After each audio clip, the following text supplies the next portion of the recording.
Hi everyone. Welcome back to the channel. Today I am going to be sharing how to spot 5 financial red flags in a relationship before it escalates. These are the red flags that can really make you lose your footing financially if you aren't careful. So you may be in a long-term relationship with someone who has never mentioned how much they spend on eating out. You ask them to go out and they say, yeah, sure, let's go out.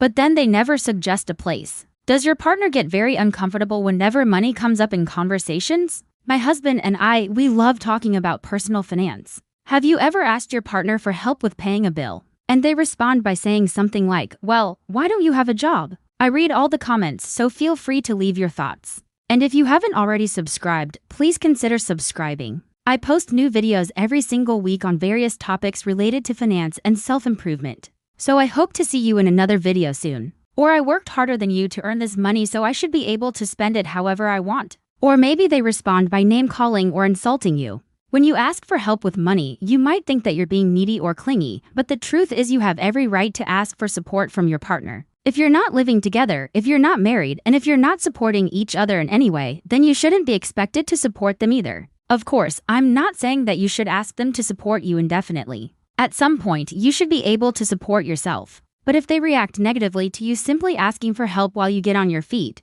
then that's a red flag. A healthy couple should want to lift each other up, not tear each other down. We love looking at different ways to invest, save, budget, track our expenses. And so if my husband didn't want to talk about it, I would be worried that he wasn't being open with me about his finances. Similarly, if I started to notice that I couldn't bring up certain topics with him without him getting defensive or shutting down, that would definitely be a red flag for me. You should be able to have these conversations without feeling like you're tiptoeing around them. After all, money is a major source of stress in relationships. And so if you can't even discuss it, then you're not going to be able to work through those issues as a team. They always leave that up to you. Similar to the last point, if your partner doesn't want to talk about finances, then they probably won't want to set any shared goals. The reason why this is a red flag is because having goals is a great way to align your values. When you work towards a goal, you understand each other's priorities. You learn what's important to each other and you get to see how each other operates. All of this is important in a long-term relationship.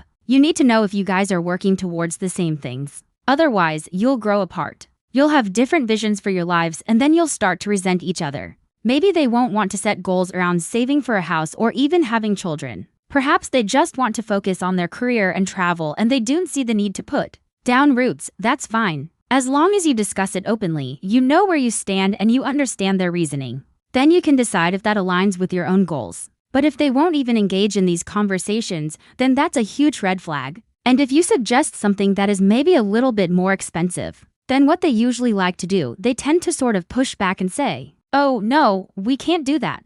We can't afford that. And then when you go to pay, they say, no, I got this. But the thing is, all they ever want to do is things that are free or very inexpensive. They never suggest anything where there's an actual cost involved. Or you might find that your partner's bank account is completely separate from their phone account. They won't link the two together so you can see the charges. This is a big red flag because they could be hiding a lot of spending. Maybe there's a lot of credit card debt that they have, or they could be spending way more than they earn. And it's better to know these beforehand so you don't get into a bad situation later. So let's go through them one by one. The first red flag is when they hide their spending or debt. The second red flag is when they control all the money decisions. Are all the bills paid from their account? Do they insist on being the only one who pays for things? For example, my husband and I. We have joint checking accounts and we also have individual checking accounts. And while most of our bills come out of the joint account, he prefers to keep his own account for paying for things that he wants to buy, whereas I prefer to keep mine for savings and investments. So we both have some money separately and we both also have money together. If it was the case that everything had to go through his account,